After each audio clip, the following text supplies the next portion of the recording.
आज पटना के गांधी मैदान से नीतीश कुमार ने नियोजित शिक्षकों को एक बड़ा तोहफा दिया है। गांधी मैदान से नीतीश कुमार ने कहा है कि नियोजित शिक्षकों को भी बीपीएससी शिक्षक के तर्ज पर राज्यकर्मी बनाएंगे, और वो भी एक मामूली परीक्षा लेने के बाद। इस मसले पर नियोजित शिक्षक कितना खुश हैं वो हम जानेंगे। नियोजित शिक्षक के औरंगाबाद के सबसे बड़े नेता और नगर प्रारंभिक शिक्षक संघ मूल के प्रदेश महासचिव जयंत कुमार सिंह से। जयंत कुमार सिंह, सूर्य विहार के स्टूडियो में आपका बहुत बहुत स्वागत है। चलिए, आपके चैनल से माध्यम से आपके भी चैनल को भी स्वागत हो हमारे पूरे शिक्षक संघ की ओर से। जयंत जी, नीतीश कुमार जिस तरीके से आज एक बड़ा ऐलान किए हैं कि देश भर के अभ्यर्थियों को बिहार में हम नौकरी दिए हैं, हम लगातार नौकरी दे रहे हैं, रोजगार देंगे, और वो देश की राजनीति में पहली बार नौकरी को मुद्दा बनाने के लिए एक मुहिम छेड़े हैं, और ये भी कहे हैं कि जो नियोजित शिक्षक हैं उनकी बेहतरी के लिए भी हम ध्यान दे रहे हैं और उनको भी राज्यकर्मी बनाएंगे और एक मामूली सा परीक्षा लेंगे। तो आप सीएम के इस कदम को, इस बयान को आप किस तरीके से लेते हैं? देखिए, मैं आपके चैनल के माध्यम से यह बताना चाहूँगा कि मामूली परीक्षा लेकर के पूरी तरह से सरकारी कर्मी का दर्जा देने का जो अभी आह्वान माननीय मुख्यमंत्री जी ने किया है, तो यह बात स्वागत योग्य है। लेकिन परीक्षा की जब बात आती है तो मेरा यह कहना है कि आखिर परीक्षा जो है, अगर हम लोग परीक्षा नहीं दिए हुए होते कभी, तो परीक्षा के बाद थोड़ा ज़्यादा शुभ नहीं लगता कि परीक्षा देना है। लेकिन हम लोग नौकरी के करीब 8 साल बाद, ये माननीय नीतीश कुमार जी के ही शासनकाल में इनके द्वारा ही परीक्षाएं आयोजित किया गया था, दक्षता परीक्षा, और हम लोगों ने दक्षता परीक्षा में 93% 94% नंबर ला करके और पास किया और अपनी दक्षता जो है उसको दिखाया लोगों के बीच में कि हाँ, हम दक्ष हैं, शिक्षक योग्य हैं हम। और इसके बाद जो फिर बहाली की प्रक्रिया जो थोड़ा परिवर्तन हुआ, उसमें टीईटी, एसटीईटी लोग पास कर करके तब शिक्षक बने। लेकिन फिर भी सरकार के द्वारा जो बार बार नियमावली बनाने को लेकर के जो बात आती है कि परीक्षा लेकर के ही सरकारी कर्मी करेंगे, आज गांधी मैदान में जो घोषणा हुई है हम भी चैनल के माध्यम से देखे हैं, जिसमें माननीय मुख्यमंत्री नीतीश कुमार जी यह खुले शब्दों में बताए हैं कि हम मामूली परीक्षा लेंगे और परीक्षा लेकर के और जो पूर्व से नियोजित शिक्षक हैं उनको हम राज्यकर्मी का दर्जा दे देंगे। तो मेरा तो पहला कथन है, आपके चैनल के माध्यम से हम कहना चाहेंगे बिहार सरकार को कि परीक्षा तो लेनी नहीं चाहिए थी। हम लोग परीक्षा दे करके आए हुए थे, 10 साल 15 साल 20 साल से नौकरी हम लोग करते आ रहे हैं, 2003 से हम लोग आ रहे हैं। फिर हमारे कुछ साथी टीईटी एसटी वाले 2013-14 में बहाल होकर के वो नौकरी करते आ रहे हैं। तो परीक्षा तो हम लोग दे चुके थे।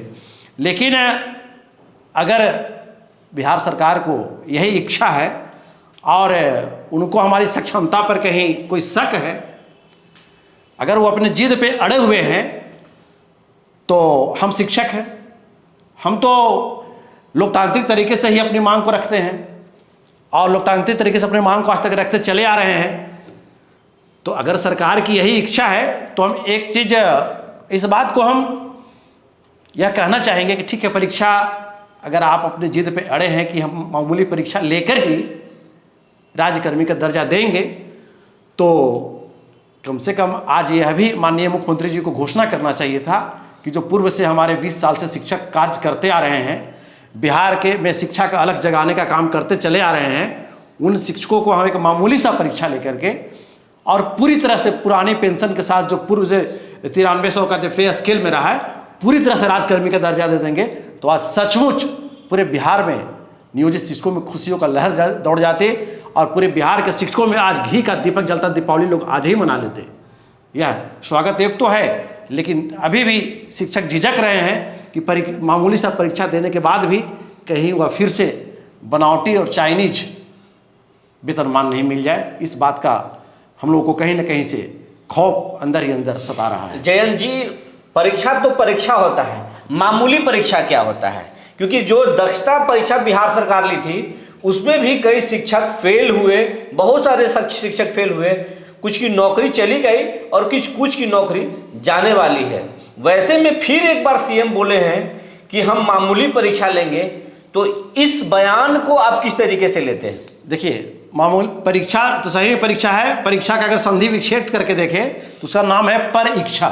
दूसरों की इच्छा पे हमको खरे उतरना है, इसलिए उसका नाम रखा गया परीक्षा। तो यह भी बात आपने जो कहा, सवाल किया कि दक्षता परीक्षा जब लिया गया तो उसमें कुछ लोगों को फेल करके नौकरी से जाने की बात आई, अभी तक भी लोग कुछ अधर में लटके हुए हैं। तो यह शर्त सरकार की हमें कहीं मंजूर नहीं होगी। संविधान के किसी भी कंडिका में, किसी भी पेज में यह कहीं अंकित नहीं है कि पहले 10 साल नौकरी कराया जाए, 20 साल नौकरी कराया जाए और फिर जब हम अपने मौलिक अधिकार की मांग करें तो उस पर आप परीक्षा लेकर के हटाने की बात करें, यह कहीं से भी उचित नहीं होगा। अगर सरकार यह शर्त रखती है तो हम लोग इसको नहीं मानेंगे। तो फिर संविधान के किस कंडिका में ये बात लिखा हुआ है कि आप जो नौकरी कर रहे थे, पहले नियोजित थे, आपको अब राज्यकर्मी बनाया जाए? ये कहाँ लिखा हुआ है? अगर आप 1500 रुपये से नौकरी की शुरुआत किए, आज आपको 40,000 रुपये नियोजित शिक्षक को मिल रहा है, ये भी तो सरकार की एक पॉजिटिव कदम है। सरकार की पॉजिटिव कदम है। तो आज सरकार की अगर एक तरफ सरकार कहती है कि राजकर्मी नहीं है, हम राजकर्मी, नियोजित शिक्षक को राजकर्मी तो नहीं मान रही है, लेकिन सरकार का सारा कार्य, चुनाव, जनगणना, मतगणना, सारा बीएलओ का कार्य, जितना भी कार्य है, एक शिक्षक से 14 प्रकार का कार्य करवाया जाता है। अगर हम सरकारी नहीं हैं तो फिर सरकार हमसे सरकारी कार्य का निष्पादन क्यों करवा रही है? पहला सवाल। दूसरा सवाल कि शिक्षा मानव संसाधन का मूल अंग है। जिस प्रकार से मनुष्य को जीने के लिए ऑक्सीजन की आवश्यकता है, उसी प्रकार शिक्षा की आवश्यकता है। शिक्षा के बिना मनुष्य जानवर के समान है। तो फिर अगर सरकार हमको राज्यकर्मी का दर्जा नहीं देती है, नहीं मानती है, तो फिर इतना बड़ा किसी भी राज्य का मुखिया या किसी भी देश का मुखिया का सबसे बड़ा कर्तव्य होता है कि पहले अपने देश और अपने राज्य को पूर्ण रूप से शिक्षित बनाएं। इसका मतलब अगर सरकार नहीं मानती है कि राज्यकर्मी का दर्जा हमको नहीं मिलना चाहिए था और वेतन बढ़ा के ही खुश है, इसका मतलब शिक्षा के साथ खिलवाड़ बिहार की सरकार कर रही थी। राज्यकर्मी का अगर दर्जा सरकार दे देती है सभी शिक्षकों को मामूली, जैसा कि वो बोले हैं कि मामूली परीक्षा के बाद में हम राज्यकर्मी बना देंगे, तो फिर इस कदम को आप किस रूप में लेंगे? कहीं ये दर्जा मिलने के बाद फिर आप पूरा ओल्ड पेंशन स्कीम की बात तो नहीं करने लगेंगे? हम तो आज भी आपके चैनल के माध्यम से कहेंगे कि मुख्यमंत्री जी जो बोले हैं गांधी मैदान से, इसमें उन्होंने जो शब्द का प्रयोग किया कि मामूली सा परीक्षा लेके हम जो पूर्व से नियोजित शिक्षक है उस सबको सरकारी, पूरी तरह से सरकारी बना देंगे। अब पूरी तरह से सरकारी में उभर करके बात यह नहीं आ रही है कि पूरी तरह से सरकारी के मतलब कि पुरानी पेंशन के साथ बनाने जा रहे हैं या फिर से बनावटी नया वेतनमान लागू करने जा रहे हैं।